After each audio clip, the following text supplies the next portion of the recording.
Let's kick off with our very next speaker, Mr. Josh King. Good. Subject title, I am a tuna. Yes. I'm excited. Firstly, let's give up a hand for Dan. Awesome stuff. Great turnout. So I was thinking about, what can I add value to? And one of the conclusions I had was I'm just going to share an inner dialogue that I've been having for the past few years, if that's okay. I'm not going to give you an answer. Instead, I'm going to give you a question. I don't think we can find the answer to anything we ask unless we ask the right question. Would you agree? The title is I am a tuna. However, the question at the end of this is going to be, should I be? Alright, so what the fuck is the tuna shit? Okay, so tuna, a species of fish among others that can't actively pour water through their gills to get oxygenated. They have to continue to move forward, their momentum to swim. They can slow down sometimes when they have to take a breather, but they have to keep moving forward or they die.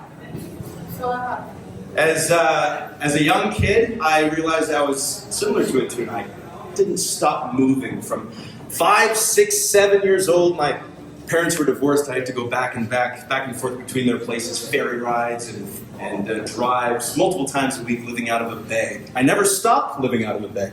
You look in my apartment in Medellin, there's probably a majority of my clothes are still in my bloody suitcase. I'm really bad at it. But that sort of mentality, I think it was intrinsic to continue to move forward, to have momentum, to take risks, got me into a lot of cool places. By the time I was 25, I lived on every continent on the planet. I founded businesses, some making millions and millions of dollars and some absolutely failing. But I had a great time.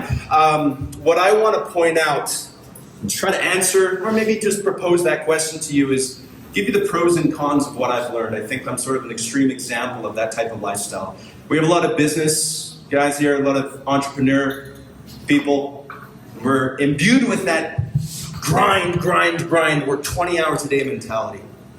I'm not sure if that's right. I'm also not sure if that's wrong.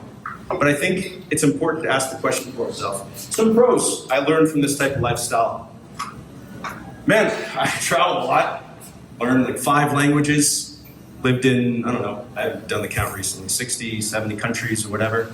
Met so many cool people, Dan being one of them, or Zuri and Sam, Louisa, a few other people here during my travels. Business, my goodness, the benefits for business, being able to take risks when others aren't able to. Constantly wanting to move forward and try something new when others might be a bit stressed out to do so. The benefits of that, my goodness, who can deny the benefits of that type of lifestyle and mindset? When I was a kid, I thought that was all there was. That's all I wanted. Money, success, momentum, moving forward. About 2 years ago, I realized that 23andMe, does anyone have the app 23andMe? 23andMe, I found out I had a 7-year-old son in Australia named Julian. He's 8, 9 years old now. That sort of activated something for me, right? It started to tell me, maybe that's not what I want. Maybe I have some other goals. Maybe there's something inside me telling me that the money, the success, the momentum it's kept me going this entire life. Maybe that's not all there was. So I started thinking about, okay, well, what are the cons of that type of lifestyle? Man, my relationships have been shit. The only friends that I consider friends are people I've worked with, people that have worked for me, people I've met through business. Personal relationships, girlfriends. I've tried, man, but no one can really accept the lifestyle. It's rough. So, again, this is an inner dialogue. I don't have an answer for you, but I do think it's important to acknowledge the question. Because there's probably a lot of people here that maybe they think the grind lifestyle is the only way to do it. So, that question that I proposed at the beginning, and I think it's the most valuable thing I can add is, should I be a tuna? Should you be a tuna? I think really at the end of the day, we have to, whether it's in business, personal relationships, or goals in general, what do we really want? When we're 60, 70, 80 years old in our deathbed, what do we want to have achieved? Is the roadmap that you're taking right now going to lead you down that path? Because man, I've done the grind lifestyle, and I'm still on it, by the way. I haven't given up on it. But I still don't know if that's the right way to go. And when you start getting older and figure out you have a 7-year-old kid in Australia you've never met.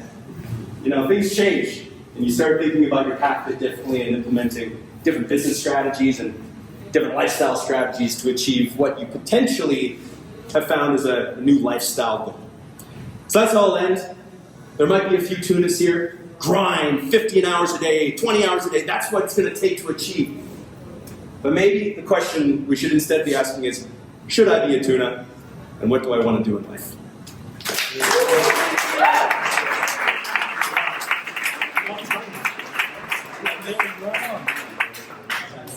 Great question. Could you even have the mic on? I've never Yeah, way to nail time. How good was that? Seriously.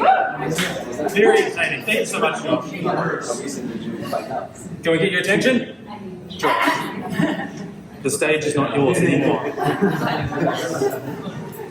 Anyone want to admit to being a tuna in the room? Yeah. Like, it's something that I really love that you bring this conversation. We need more of this conversation, especially in this high hustle, energy, grit, relentless drive into business. And like, I think a lot of what Josh is proposing there at the expense of ourselves, our relationships, our emotional well-being. And when we're talking about success, money's not the success, right? There's so much more to success. What about the peace, the inner freedoms, the way that we want to experience our life and what we're working towards? And I know many of you, some of you, the conversations we've been having can be flag bearers for this conversation also. We need to be sharing more of it. So thank you so much, Josh. This is the first time I've heard Josh speak about this without a glass of wine. So I appreciate it. One beer. One beer. That's all I'm saying. I love it. Thank you so much. Let's give it up for Josh one more time.